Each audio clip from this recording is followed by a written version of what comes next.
हाँ जी।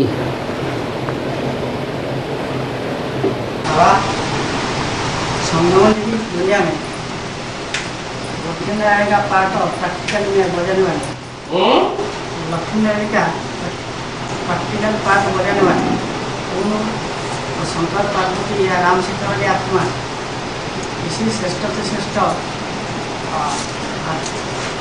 आत्मा की भेद और फर्क क्या है? शंकर पार्वती तब तक का पाठ है जब तक की स्थापना और विनाश का काम पूरा नहीं हुआ है। जब ये काम पूरा हो जाता है तो संपन्न रूप सामने आता है। उसे कहते हैं नर से नारायण और नारी से लक्ष्मी। फिर आगे कुछ भी करने का पुरुषार्थ नहीं रहता। संपूर्ण ब्राह्मण सो संपूर्ण देवता बन जाता है। जब तक संपूर्ण देवता नहीं बना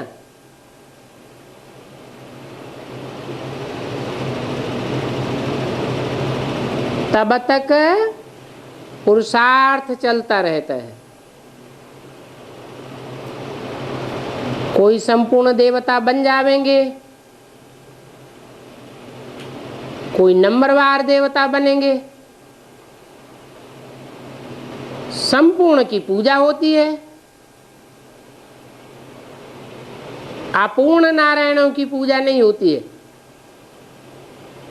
उनकी मूर्तियां भी नहीं बनती, उनका पुरुषार्थी जीवन भी नहीं दिखाया जाता।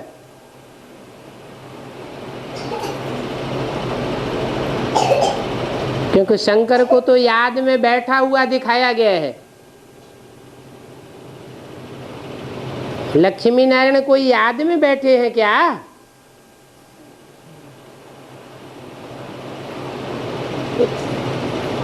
याद में बैठे हैं माना पुरुषार्थी है, तपस्या में बैठे हैं। जिनकी तपस्या पूरी हो गई उनकी आत्मिक स्थिति संपन्न स्टेज को पहुंच गई।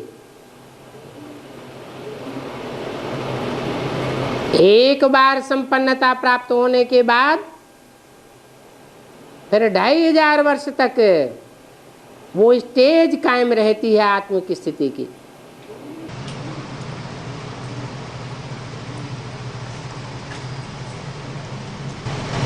और साकार में धर्मराज का पाठ बजाने वाली आत्मा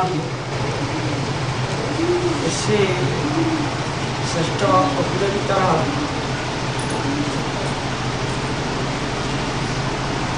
पारंगत होना चाहिए। इसलिए संविधान स्पष्ट करके बोलो, जोर से बोलो।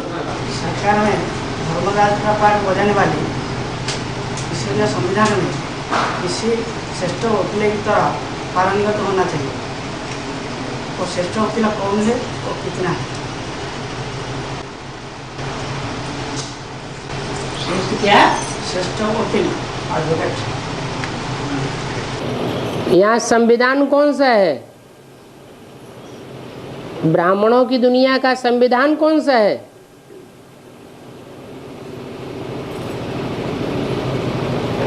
ब्राह्मणों की दुनिया का संविधान है मुरली। और मुरली के महावाक्यों में जो जितना पारंगत होगा वो उतना ही बड़ा वकील है।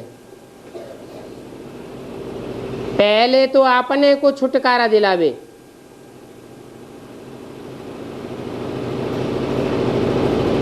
हम सब जेल में पड़े हुए हैं। रावण की जेल है, कंस की जेल है। उस कंस की जेल में पहले खुद का छुटकारा हो, साथ साथ दूसरों का भी छुटकारा करने वाला बने।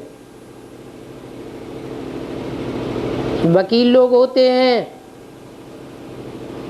उनका धंधा ही क्या होता है? फंसे हुए को छुड़ाना। वो तो हद के वकील हैं, हद की कमाई करते हैं। और यहाँ तो बेहद की कमाई है, अनेक जन्मों की। जितना जितना अपने को छुड़ाते जावेंगे, औरों को भी छुड़ाने में समर्थ बनते जावेंगे। उसके लिए चाहिए ईश्वरीय ज्ञान की पराकाष्ठा। जो ज्ञान में जितना तीखा होगा, उतना बड़ा वकील बनेगा।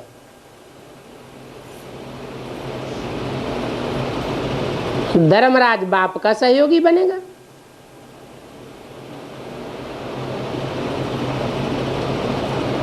और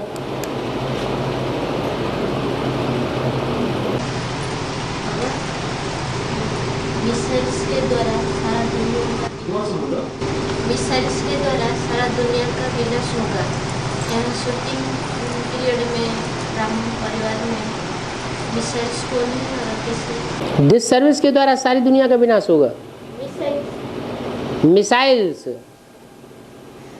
यहाँ शास्त्रों में लिखा है, यादवों के पेट से मूसल निकले। उन्होंने समझ लिया है स्थूल पेट से मूसल निकले, लेकिन है बुद्ध रूपी पेट। उस बुद्ध रूपी पेट से जो दुनियावी यादव हैं, इस्लामी, बौद्धी, क्रिश्चियन आदि, उनके बुद्ध रूपी पेट से ये मिसाइल से निकलते हैं, जिससे समझ में आता है कि सारी दुनिया का विनाश सामने खड़ा हुआ है। वो तो होगा स्थूल विनाश, लेकिन उसकी सूक्ष्म रूपरेखा हम ब्राह्मण तैयार करते हैं। दुनिया का हर काम पहले सूक्ष्म में होता है, फिर स्थूल में होता है। जैसा नक्शा सूक्ष्म में बनाया जाएगा कागज के ऊपर, वैसी स्थूल में बिल्डिंग बाद में खड़ी होगी।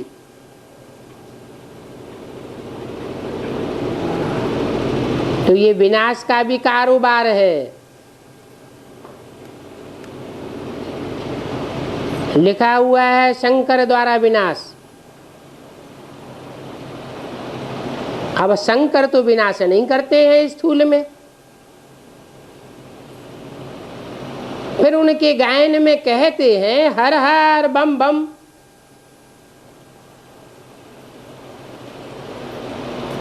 इसका मतलब है ज्ञान के सूक्ष्म पॉइंट, सूक्ष्म रूपरेखा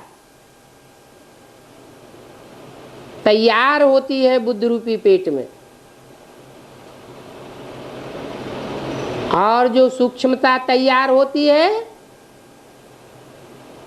उस सूक्ष्म से ही पुरानेपन का विनाश हो जाता है। नहीं तो पुरानी परंपराओं का, पुराने भक्ति मार्ग के कर्म कांडों का आज तक कोई विनाश नहीं कर सका। वो ही घिसी पिटी परंपराएं चलती चली आ रही हैं।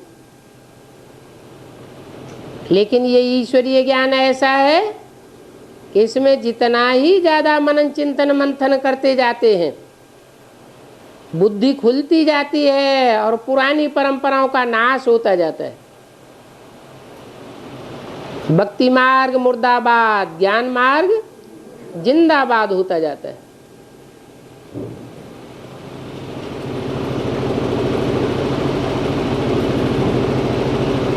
स्थूल बम स्थूल एटम से निर्माण होता है, और ये है ज्ञान के सूक्ष्म बम।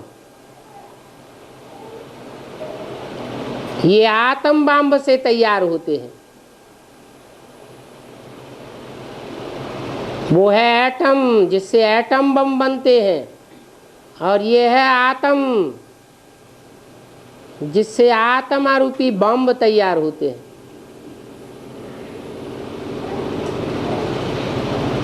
बड़ी बड़ी पावरफुल आत्माएं हैं। सारी दुनिया ध्वंस को पावेगी, और ये पावरफुल आत्माएं ध्वंस नहीं होंगी। जीते जी स्वर्ग में जावेंगी।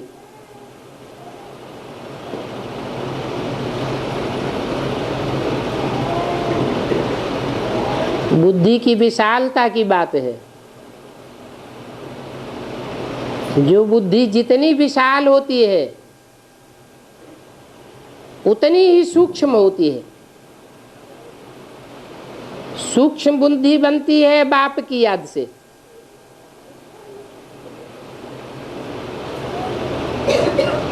फिर साकार में आने से विस्तार स्वतः ही हो जाता है।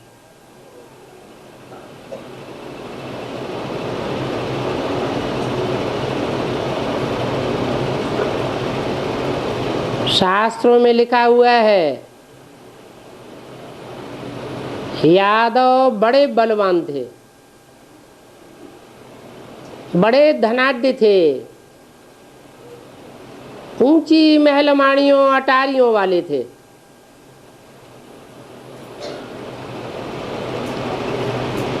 उनका हेड दिखाया जाता है शंकर।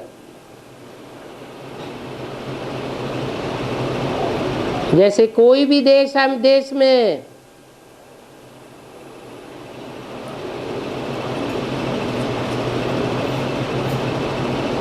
जो राजा होता है या जो भी राज्य सत्ता होती है,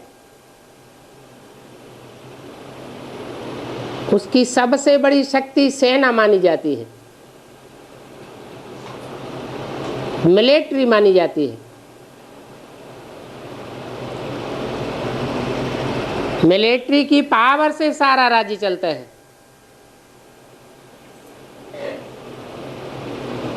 सत्ता कायम बनी रहती है।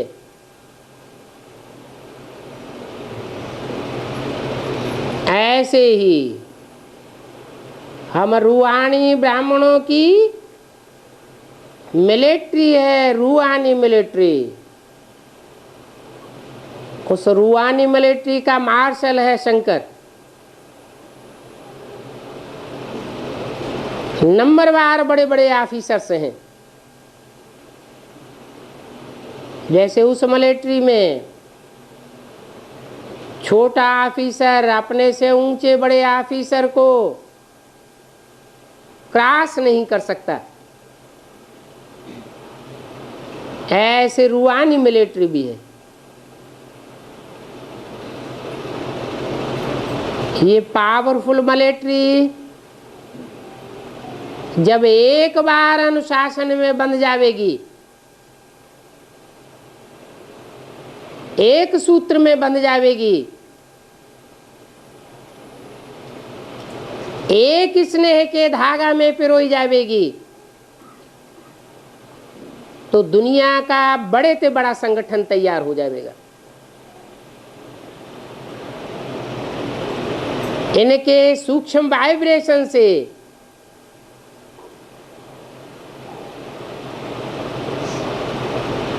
वो बड़े बड़े वैज्ञानिक बड़े बड़े विस्फोट करने के लिए तैयार हो जाएंगे।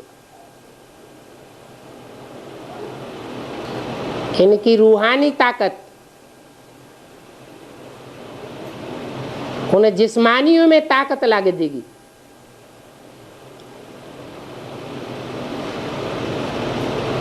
जो काम स्थूल से नहीं होता है वो काम सूक्ष्म शक्ति से संपन्न हो जाता है।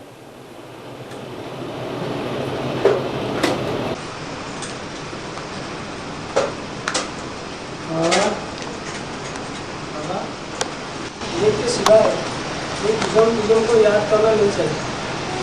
ठीक है, अगर किसको सेवा करने को है तो उसका चेहरा मोहरा तो याद आ जाता है, उसे कैसा समझाएगा, उनका हाव भाव चेहरा सब याद आता है, तो याद रखेंगे।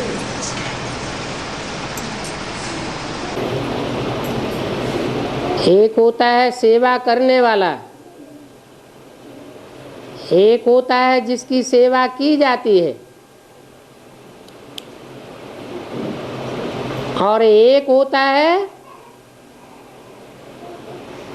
सेवा करने वाले को सहयोग देने वाला, पावर देने वाला, जिसकी याद में रह करके सेवा करेंगे तो सेवा सफलीभूत होगी। देवान में रह करके सेवा का कोई फल नहीं निकलता। बाप की याद में रह करके जो सेवा करेगा, तो जिसकी सेवा करेगा वो कितना ही पतित क्यों न हो, उसके वाइब्रेशन से अभिभूत नहीं होगा, प्रभावित नहीं होगा।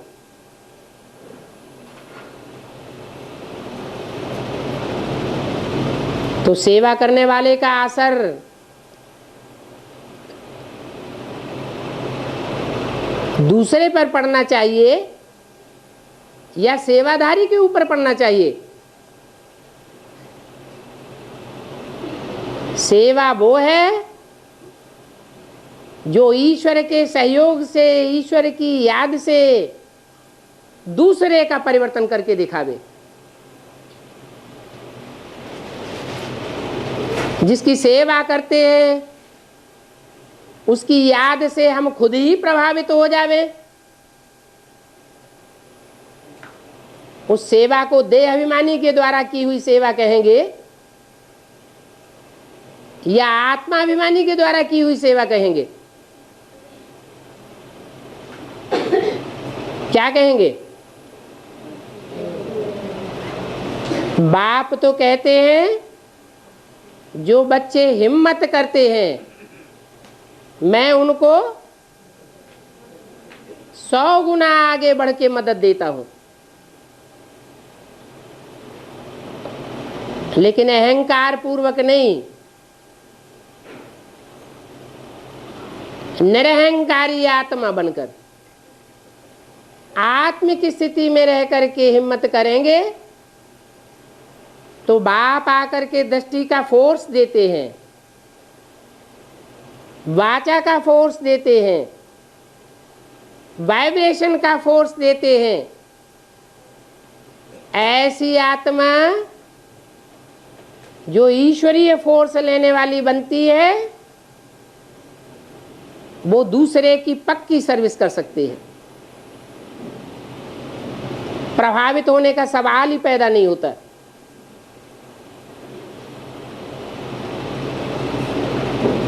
ऐसे नहीं कि जिसकी सेवा करें उसके वाइब्रेशन से खुद ही प्रभावित होने लगे।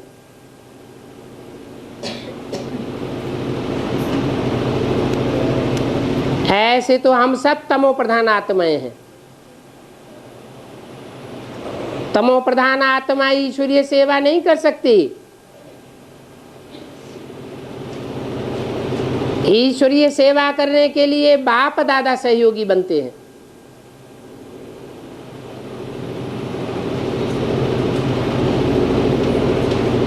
जब बाप दादा स्वयं सहयोगी है, 5 पांडवों का भगवान बाप सहयोगी बनता है, तो भला सारी दुनिया एक तरफ हो जाए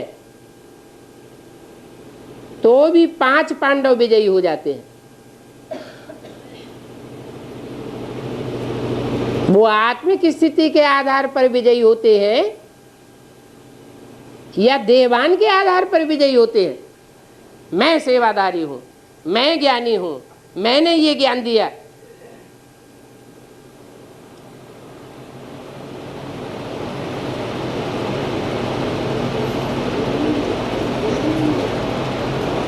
तो दूसरे के ऊपर प्रभाव तब पड़ेगा जब हमें ईश्वर का आधार लेकर के सेवा करेंगे।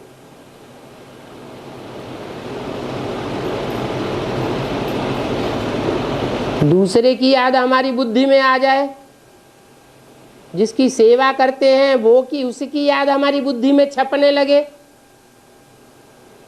ये तो ईश्वरीय सेवा नहीं हुई,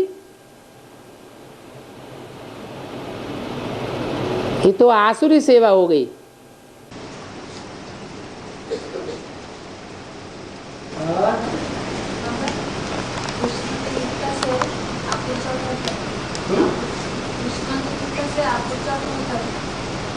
कृष्ण के हिस्सा, कृष्ण की गीता से क्या होता है?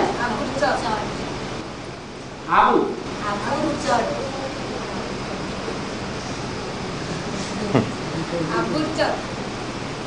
क्या कह रहे हैं? कृष्ण की गीता से क्या होता है और शिव की गीता से क्या होता है?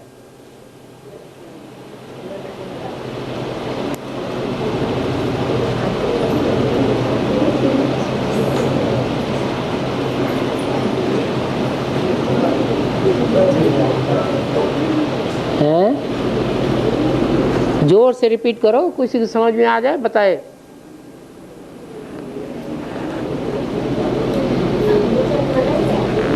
क्या बोल रहे हैं? आबू स्टार्ट माने हम क्या जाने आबू स्टार्ट क्या होता है? तुम्हारी भाषा है कुछ।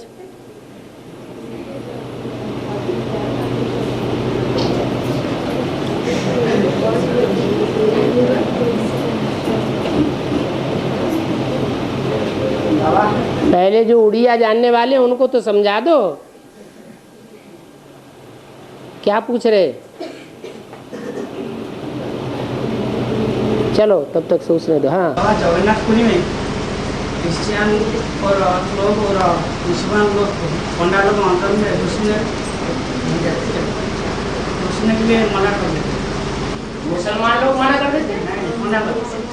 जगन्नाथपुरी में पंडा लोग क्रिश्चियन और मुसलमान लोग को हाँ मंदिरों को जाने के लिए मना क्यों करते? मना नहीं करेंगे। राष्ट्रपति हो या प्रधानमंत्री हो, हाँ इंदिरा गांधी हो,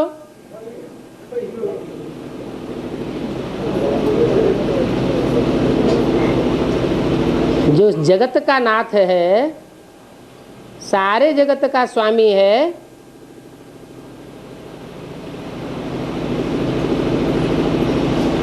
उसका जो स्थान होगा उस स्थान का संरक्षण करने वाले उसी के कुल के होंगे या बाहरी कुल के होंगे?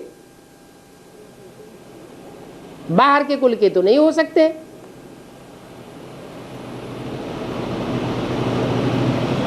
तो बाहर वालों को क्यों अंदर आने देंगे?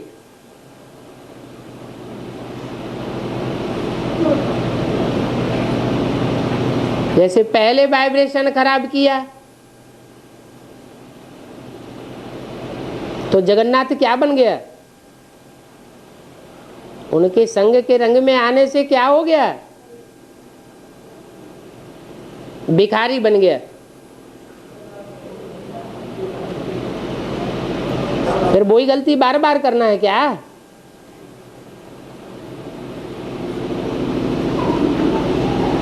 और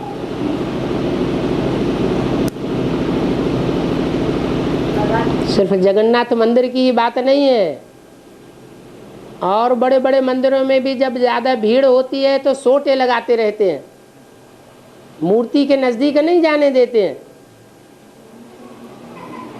दूर से ही दर्शन करो और जाओ।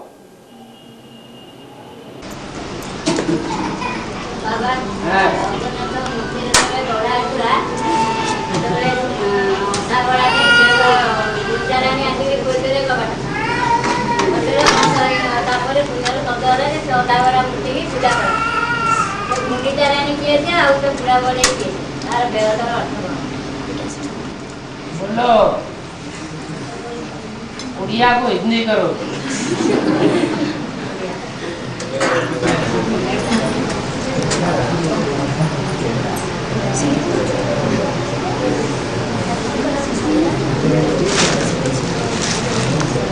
हाँ जी समाज में जो तैयार होती है, हैं? जो भी बड़े तैयार होती है मंदिर जगन्नाथ मंदिर जगन्नाथ को तैयार करते हैं तो आधा मूर्ति क्यों बनती है? माने कंप्लीटली बनते नहीं है, हाथ ऊपर इसी को आधा है।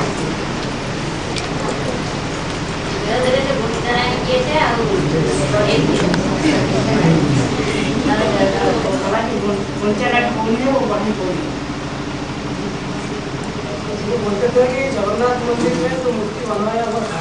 मूर्ति बनाई जाती है। हाँ, वो मूर्ति को जो बनाते हैं राजा और रानी गुलचरा में, वो राजा रानी बेहद में कौन है? मूर्ति तो होती नहीं है, वो तो काली लकड़ी होती है पकी हुई, जो 12 वर्ष नदी में पड़ी रहती है। उसे बनाने करने गढ़ने की बात नहीं होती है।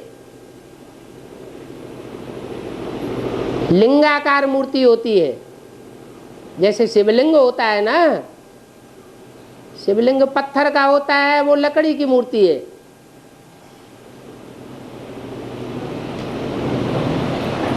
राजाएं महाराजाएं आज हैं कहाँ जो मूर्ति बनाएंगे?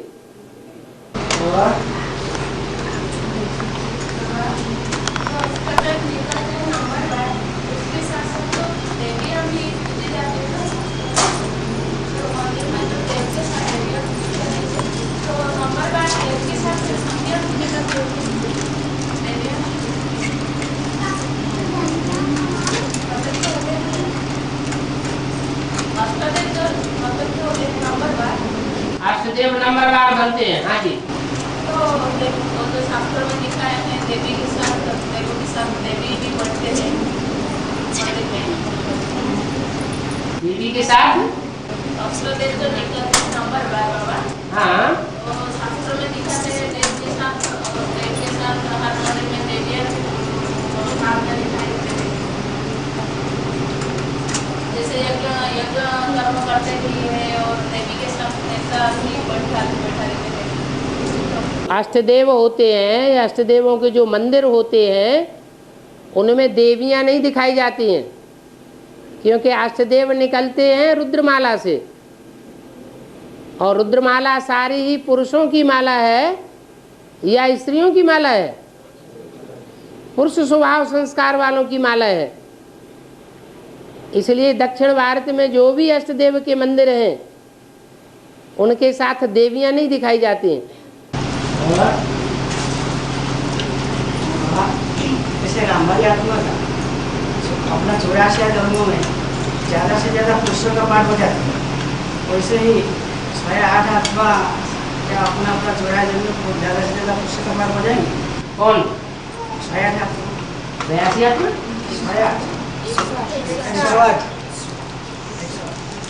नंबरवार पुरुष वृत्ति वाले हैं और नंबरवार स्त्री वृत्ति वाले हैं। 108 रुद्रमाला के मण के नंबरवार पुरुष वृत्ति वाले हैं, और 108 विजयमाला के जो दाने हैं जिनमें रुद्रमाला के मण के मिक्स होंगे वो स्त्री स्वभाव संस्कार वाले हैं दोनों ही नंबरवार। जो अव्वल नंबर का होगा विजयमाला में, वो ज़्यादा से ज़्यादा स्त्री जन्म लेगा, और जो रुद्रमाला में अव्वल नंबर होगा वो ज़्यादा से ज़्यादा पुरुष जन्म लेगा।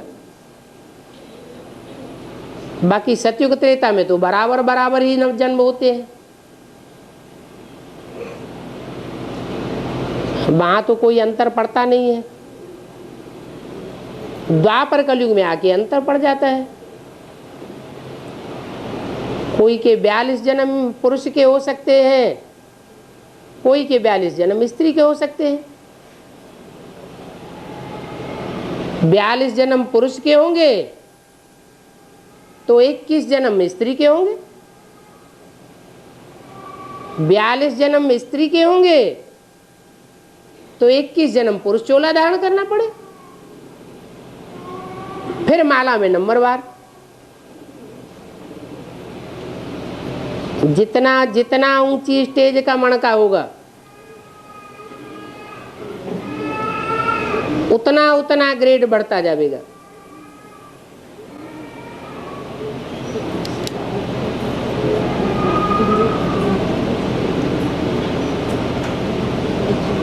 और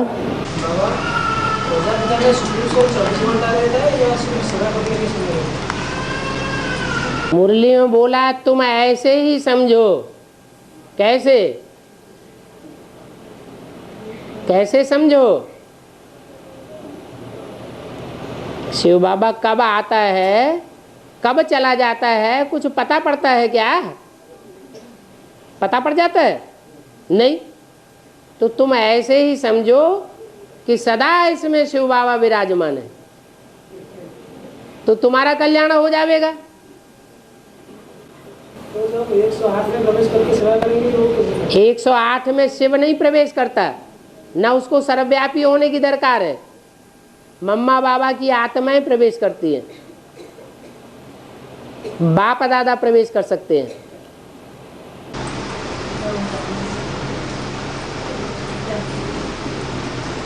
हमें 10 और प्रवेश करके डी सर्विस करेंगे में बोला तो समझ स्टेज नीचे हो जाएगा। दूसरा जगह उसकी स्टेज 63 जन्मों में नीचे की होगी तो वो यहाँ आकर के बदल नहीं लगी। हमारा ब्रह्मा सो 1 सेकंड में विष्णु मर जाता है, वही 1 सेकंड लास्ट में क्या माना जाता है कि 1 सेकंड में समझ लो संभव में कैसा समझ होगा कैसा समझ होगा। तो जो संगम का लास्ट होगा 1 सेकंड में ब्रह्मा सो विष्णु मर जाता है। कोई बात ऐसी अटकी हुई होती है बुद्धि में कि वो बात हटने में टाइम लग जाता है। वो संस्कार अगर पक्का हो जाए, क्लियर हो जाए, तो उसी सेकंड ब्रह्मा से विष्णु बन जाता है। ब्रह्मा माना कृष्ण की सोल 63 जन्मों में देखती आई, समझती आई कि गीता का भगवान कौन माना जाता है। भक्ति मार्ग में गीता का भगवान किसे माना गया? कृष्ण को माना गया। और संगम युग में भी आकर के वो आत्मा को ये पक्का निश्चय होता जाता है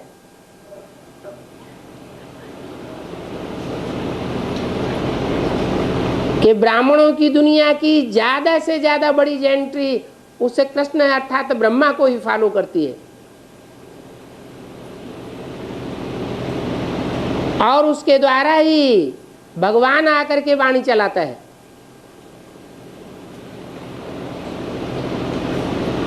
तो बुद्धि में और पक्का बैठता जाता है गीता का साकार भगवान, गीता ज्ञानदाता कौन है? मैं ही हूं, और कोई नहीं हो सकता। लेकिन ये बुद्धि में नहीं आता कि भगवान भगवान बन करके जब आता है सृष्टि पर तो कुछ परिवर्तन करते जाएगा या धर्मपिताओं की तरह ही आया राम गया राम होकर चला जाएगा। परिवर्तन करके जाएगा। वो परिवर्तन न धर्मपिताएं कर पाते हैं और न वो परिवर्तन ब्रह्मा के द्वारा होता है।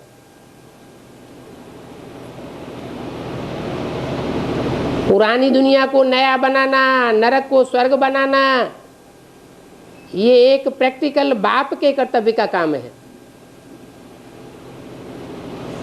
और कोई मनुष्य मात्र नरक को स्वर्ग नहीं बना सकता। भाषणबाजी बहुत अच्छी करके जावेंगे, अच्छी अच्छी बातें सुना कर जावेंगे, लेकिन दुनिया नीचे ही गिरती चली जाती है। चाहे वो ब्रह्मा हो, चाहे वो इब्राहिम बुद्ध क्राइस्ट हो।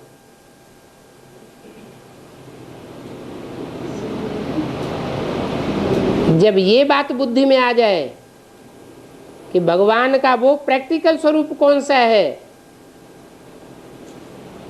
जिससे दुनिया की सदगति हो जाती है, हर मनुष्य आत्मा की बुद्धि की सद्गति हो जाती है। 5 तत्वों की भी सद्गति हो जाती है। 5 तत्वों से बने हुए तामसी शरीर भी सात्विक बन जाते हैं, निरोगी कंचन काया बन जाते हैं। उन्हें परिवर्तन करने का निमित्त कौन? निमित्त माने साकार। ये बात बुद्धि में जब बैठ जाए, जिस सेकंड ये बात बुद्धि में पक्की बैठ जाए, उसी समय ब्रह्मा सो विष्णु बन जाता है। और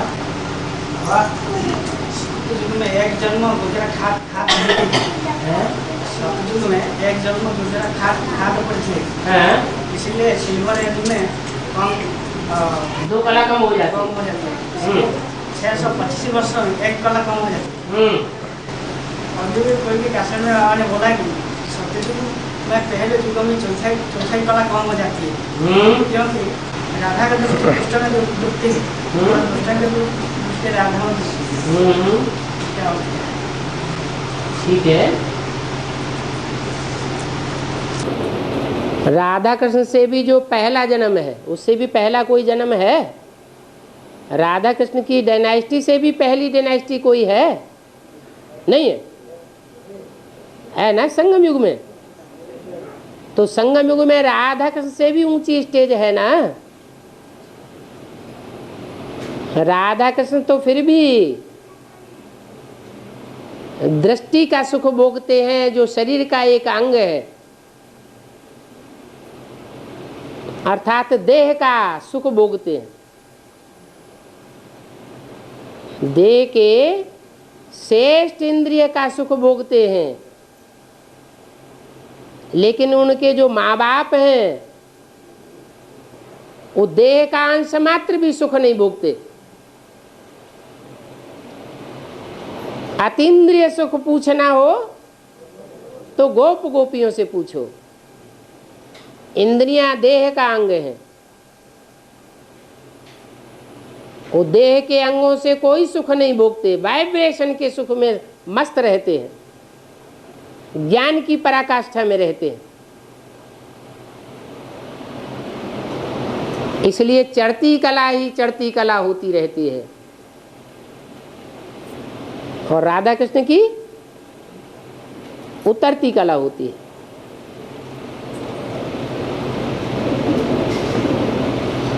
और जैसे जैसे आगे बढ़ते जाएंगे,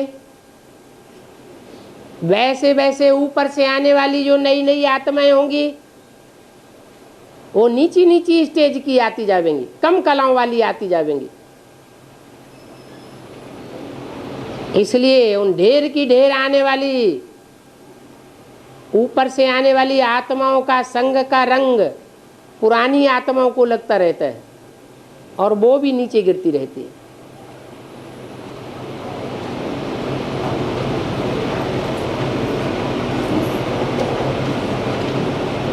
जैसे कि प्योर सोने में,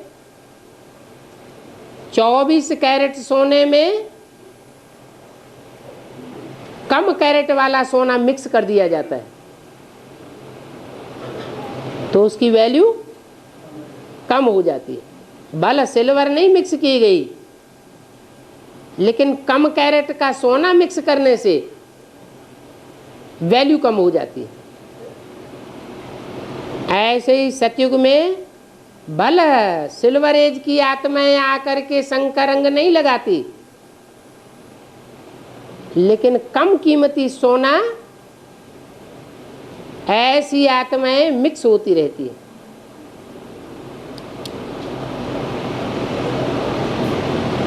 वो अधूरी आत्माएं हैं।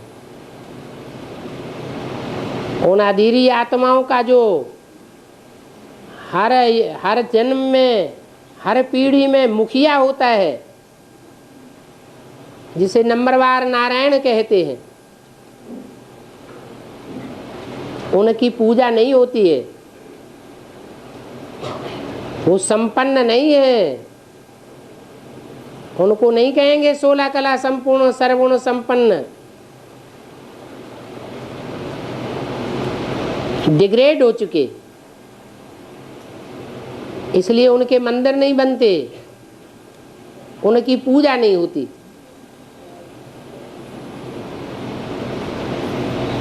पूजा तुम बच्चों की होती है, और डबल रूप में पूजा होती है, एक आत्मिक रूप में, शालिग्राम के रूप में, और एक विग्रह के रूप में।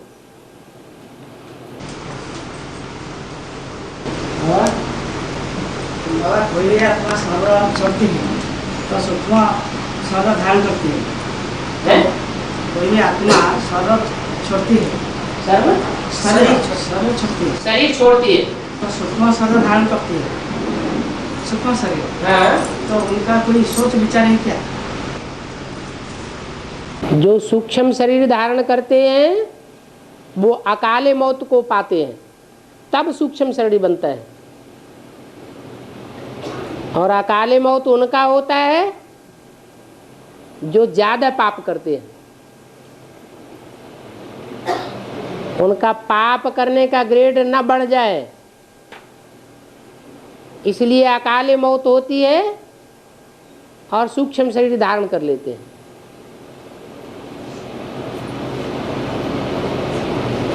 कहाँ वो आत्माएं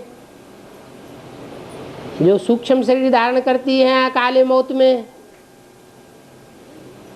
और कहाँ वो आत्माएं जो जन्म जन्मांतर ईश्वरीय संविधान के अनुसार चलती हैं। कोई भी जन्म में सूक्ष्म शरीर भूत प्रेत का धारण नहीं करती।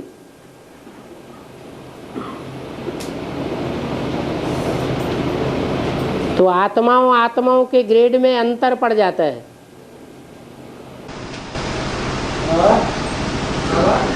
जो आत्माएं भक्ति करने के लिए मिल जाएगी तो वो क्या बाधा बचा लेगा उसको? क्या होगा? जो भक्ति करने के लिए मिल जाएगी, हाँ, वो क्या बाधा बचा नहीं बन सकती? कंपिल में भट्टी करने न जाए, माउंट आबू में आखिर में भट्टी करने आ जाए, बाप से आकर के सन्मुख दृष्टि ले ले, बाप की वाणी सुन ले, जो मुरली में बोला गया है, मेरे मुख से 2 अक्षर भी सुना तो स्वर्ग में क्यों नहीं आवेगा? ये कौन बोला? शिव बाबा बोला। और शिव बाबा जिस स्वर्ग की बात करेंगे वो 16 कला संपूर्ण स्वर्ग का लक्ष्य देंगे या 15.16 कला स्वर्ग में आने के लिए बात बोलेंगे? 16 कला संपूर्ण स्वर्ग में आने की बात कही कि जो मेरे मुख से 2 अक्षर भी सुनेंगे वो स्वर्ग में क्यों नहीं आवेंगे? स्वर्ग माना 16 कला संपूर्ण स्वर्ग में। बाबा बोलते हैं कि जो भक्ति नहीं किए वो समुख नहीं आना चाहिए। हैं? बाबा ऐसे बोलते हैं कि जो भक्ति नहीं किया भक्ति नहीं की, भक्ति जो भक्ति करते हैं वो ही तो बाप के सन्मुख आते हैं। जिन्होंने भक्ति नहीं की होगी वो ज्ञान भी नहीं उठाएंगे, जिन्होंने सतो प्रधान भक्ति नहीं की होगी वो सतो प्रधान ज्ञान भी नहीं उठावेंगे। जिसने जितनी जास्ती भक्ति की होगी उतना ही जास्ती ज्ञान उठावेंगे।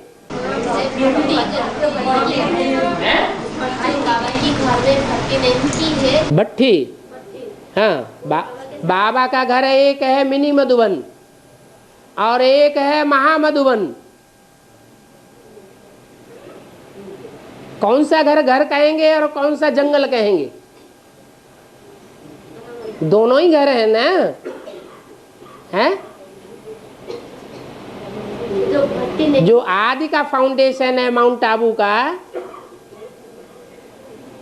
वो मिनी मधुबन के मुकाबले कम है क्या?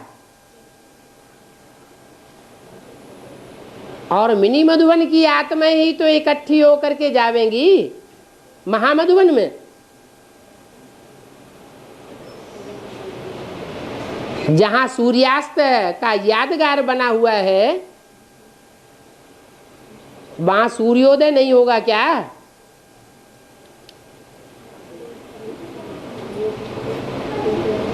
ये हो सकता है कि राम, कृष्ण, शंकर, ये जो भी भगवान के अवतार हैं वो उत्तर भारत से प्रत्यक्ष होते हैं। इसलिए उत्तर भारत में आकर के जिन आत्माओं ने पुरुषार्थ कर लिया वो ऊंची ग्रेड की आत्माएं हो जाती हैं।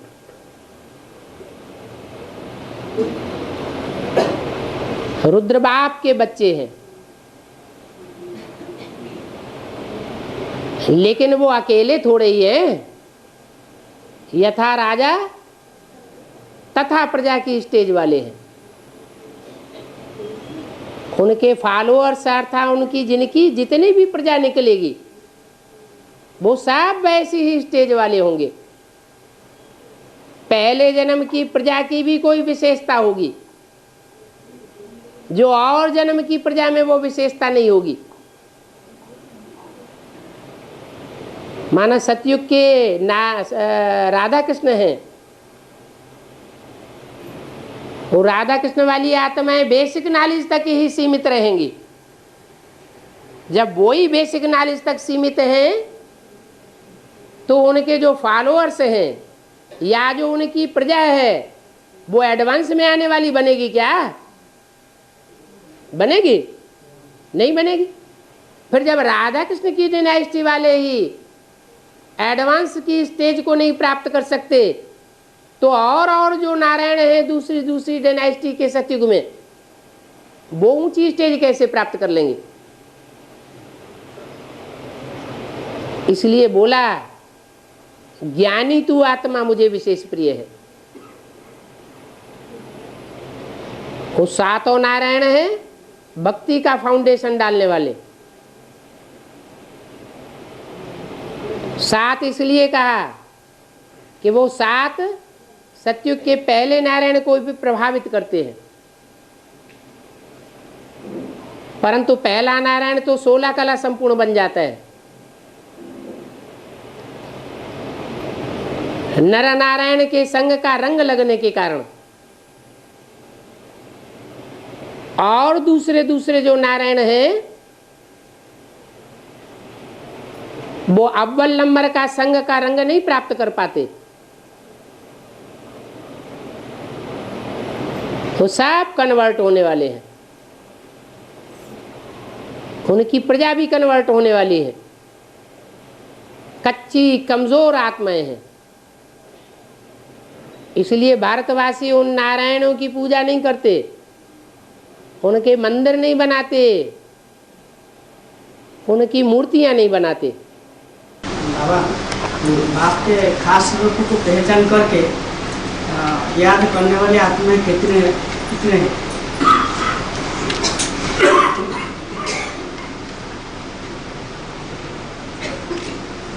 जो पहले जन्म की प्रजा होगी नर नारायण के राज्य की, वो कितनी होगी हैं? वो प्रजा की जनसंख्या कितनी होगी हैं? 9 लाख। 9 लाख में 4.5 लाख तो शरीर से है ही नहीं, उनका तो शरीर उड़ गया। तो प्रैक्टिकल में कितने हुए? 4.5 लाख। और 4.5 लाख में भी सब एक साथ तो प्रजावर्ग में नहीं आ जाएंगे, आगे पीछे आवेंगे कि एक साथ आ जाएंगे? आगे पीछे आएंगे। तो जो पहले आवेंगे वो ज्यादा शक्तिशाली होंगे, या जो बाद में 4.5 लाख की लिस्ट में आवेंगे वो ज्यादा शक्तिशाली होंगे? ज्यादा ज्ञान का डोज किसने धारण किया होगा? पहले आने वालों। तो 4.5 लाख की भी 9 कैटेगरीज है। ब्राह्मणों की 9 कुरियां गाई हुई हैं, तो 9 कुरी से प्रभावित होने वाली प्रजा भी 9 प्रकार की है।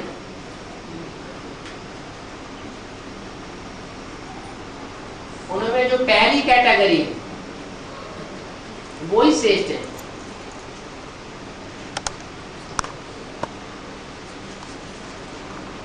4.5 लाख में भी 2 ग्रुप हैं। तो नारायण जैसों का ग्रुप और दूसरा लक्ष्मी जैसा बनने वालों का ग्रुप। तो लक्ष्मी और नारायण जैसे दोनों मिलकर के तो एक हो जाते हैं।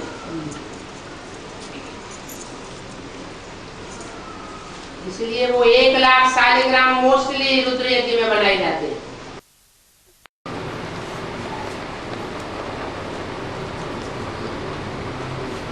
तो सब असल सूर्यवंशी बन जाते हैं।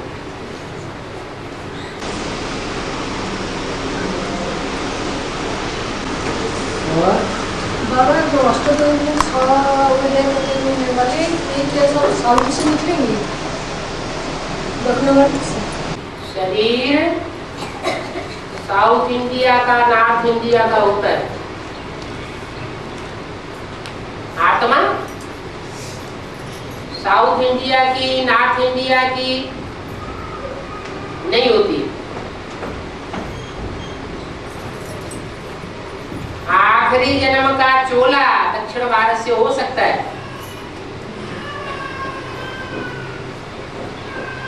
लेकिन आत्मा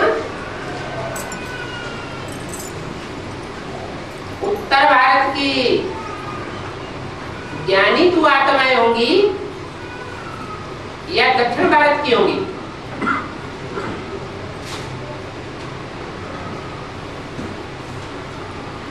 108 रुद्रमाला के मन के सारे ही ज्ञानी तू आत्माएं।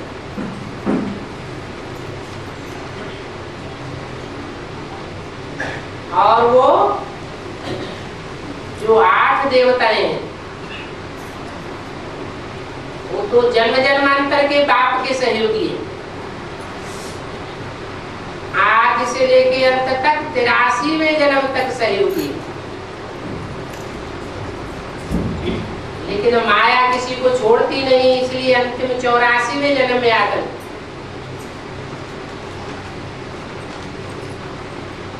दक्षिण भारत के हो सकते हैं चोले से। इसलिए ये भेद पैदा नहीं करना चाहिए कि ये दक्षिण भारत का है ये उत्तर भारत का है। तो भेद पैदा करने से भेद बुद्धि बन जाएगी। आत्मा को परखना है ये आत्मा कौन सी कैटेगरी की है।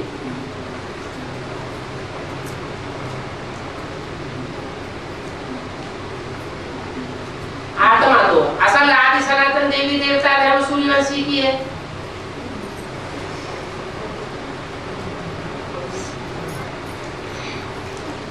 इस सूर्यवंश में जाने का लक्ष्य सभी रखते हैं। अगर लक्ष्य न रखें तो जिन बीजों के ऊपर दूसरे दूसरे धर्म का छिलका चढ़ा हुआ है वो छिलका उतर करके सूर्यवंशी कैसे बनेंगे।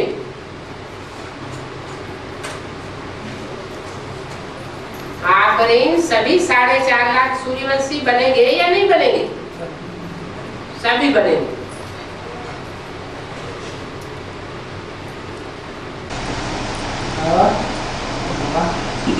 सत्यम के साथ पांडवों का भी विशेष पाठ है। ऐसे ही चांस मिलते रहे और मिलते रहेंगे। सत्यम के साथ पांडवों का भी विशेष पाठ है। ऐसे ही चांस मिलते रहे और मिलते रहेंगे। ऐसे ही विशेषता बनना है। तो विशेष पाठ कौन सा है। शिव शक्ति याद आ जाता है। नाम क्या दिया है। शिव के साथ शक्ति। शिव पांडव तो नहीं कहा नहीं कहा। शिव और शक्ति की युति है जो शिव के साथ शक्ति पने का जितना भाव अपना के रखती है, उतनी वो आत्मा जन्म जन्मांतर की पावरफुल आत्मा बन जाती है। और उस भाव में फेल हो जाती है तो कोई ना कोई पांडव में लटक जाती है। तो पांडव शक्ति कहे या शिव शक्ति कहे, क्या परिवर्तन हो जाता है? उनको शिव शक्ति कहे या पांडव शक्ति, पांडव शक्ति बन जाती है। इसलिए जब सेना का नाम लिया जाता है तो कहते हैं शिव शक्ति, फिर बाद में पांडव सेना। पांडव जो है वो शक्तियों की सुरक्षा के लिए बनाए गए हैं, रक्षक बनने के लिए बनाए गए हैं या भक्षक बनने के लिए बनाए गए हैं? रक्षक बनने के लिए बनाए गए। तो अपना कार्य अगर मुस्तैदी से करेंगे तो हो सकता है उनको समान स्टेज मिल जाए, लेकिन अगर अपने कार्य में फेल हो गए तो शिव बाप के कार्य में, जो कि शिवालय बनाने का मुख्य कार्य है, उस कार्य में वैश्यालय बनाने के अधिकारी बन जाएंगे। शिवालय के अधिष्ठाता नहीं बनेंगे, अधिकारी नहीं बनेंगे। कहाँ के अधिकारी बनेंगे? हैं? वैश्यालय के अधिकारी बनेंगे।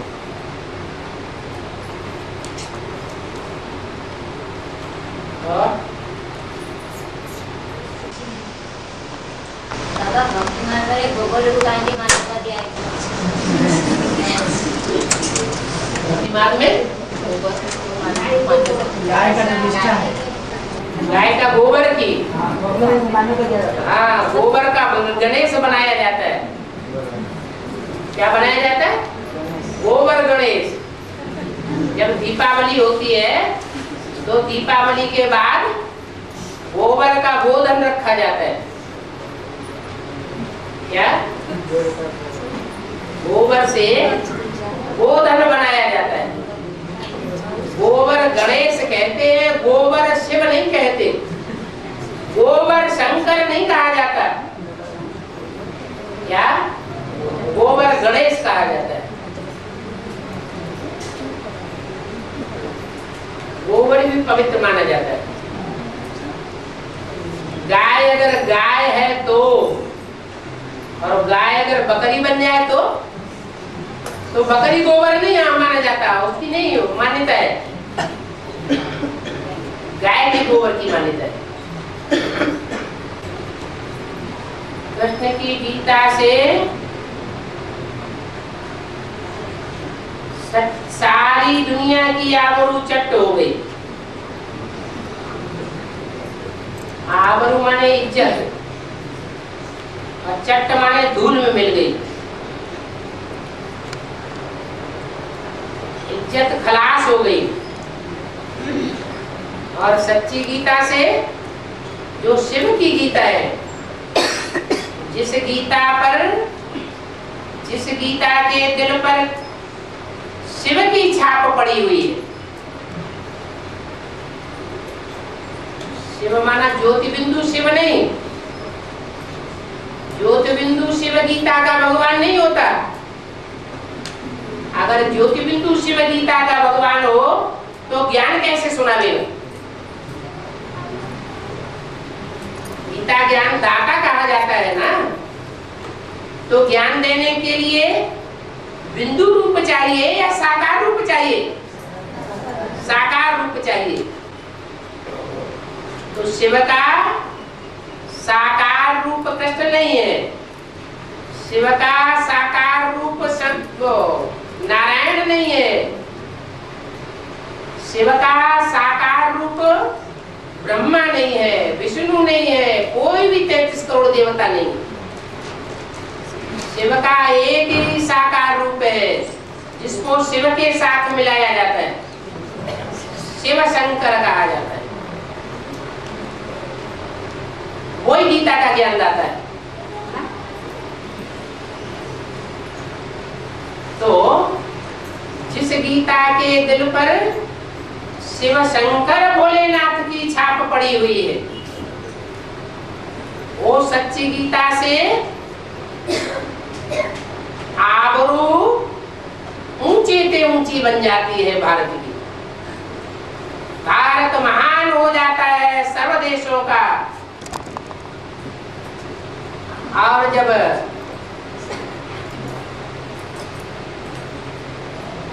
कृष्ण की गीता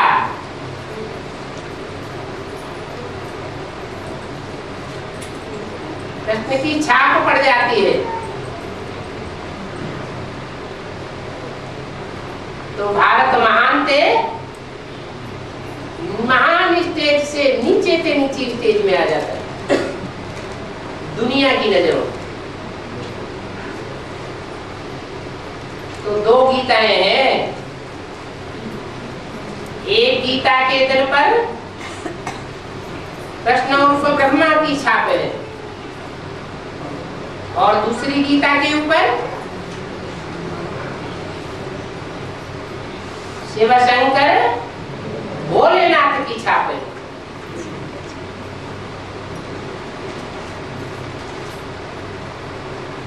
जैसे विष्णु के 4 हाथ दिखाए जाते हैं, वैसे ही महालक्ष्मी के 4 हाथ दिखाए जाते हैं। लेफ्ट हैंड में ज्ञान कलश रखा हुआ है, और महालक्ष्मी के राइट हैंड में वो ताकत दिखाई जाती है जिससे ज्ञान बांटा जाता है, ज्ञान कलश का। तो एक हाथ है ज्ञान कलश का धारण करने वाला, और दूसरा हाथ है उस ज्ञान कलश के ज्ञान जल को बांटने वाला।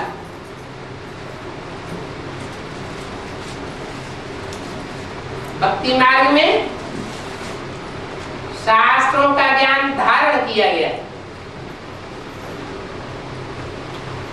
संसार के सामने दुनिया की सच्ची जानकारी नहीं आई,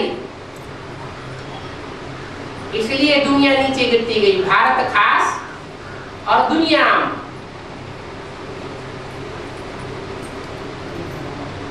अभी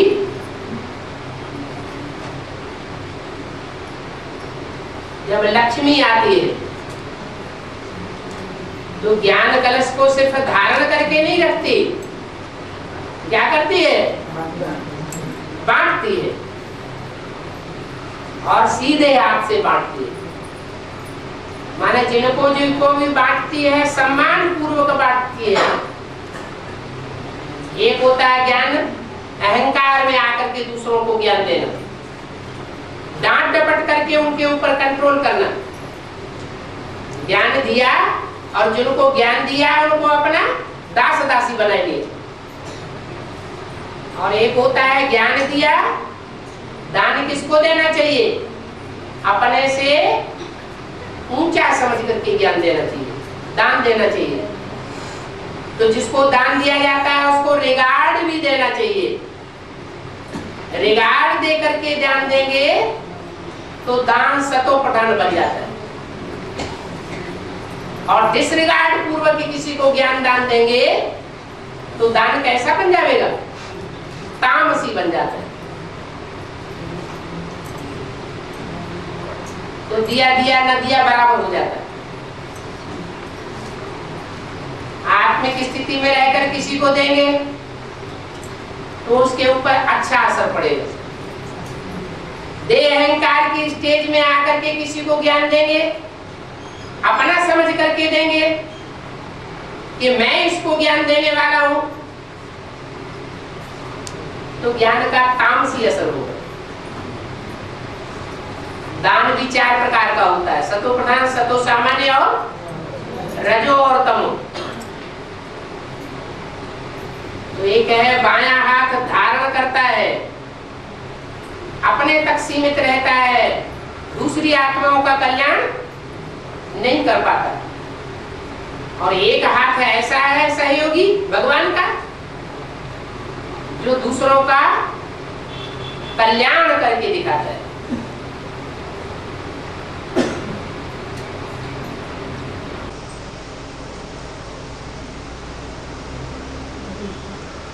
बाबा 84 का साल आ रहा है, तो 84 घंटे वाले सबके मौसम है, तो 84 में घंटा तो बजाएंगे ना, तो कौन सा घंटा है?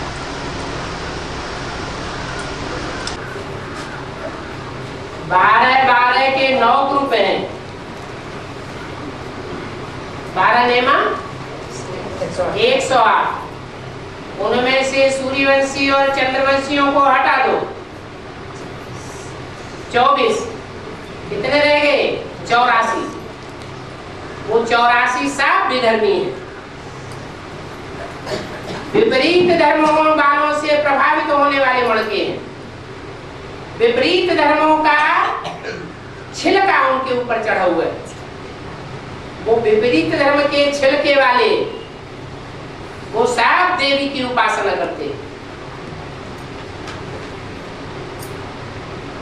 यज्ञ के आदि में भी ब्रह्मा को फॉलो किया था बेसिक नॉलेज में, और एडवांस के अंत में भी महाकाली उसका जगदम्बा को फॉलो करते हैं, जिसमें ब्रह्मा की सोल प्रवेश करके कार्य करती है। भगवान बाप को पहचानते हुए भी नहीं पहचान पाते।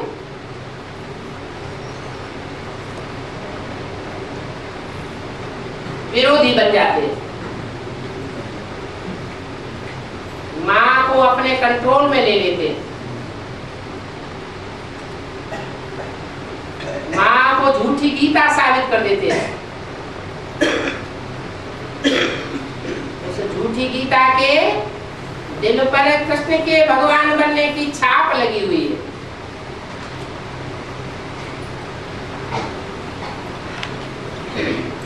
और जो 24 मणके हैं वो देवी देवता सनातन धर्म के पक्के हैं, प्रवृत्ति मार्ग के पक्के। 84 घंटों वाली देवी अलग,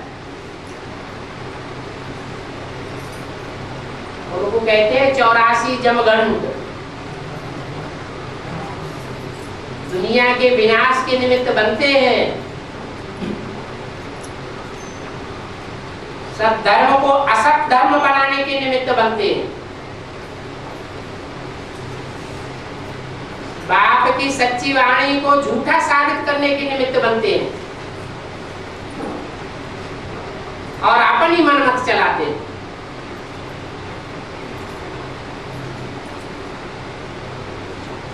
अभी एडवांस पार्टी में भी 84 जमघंटों का राज्य आने वाला है।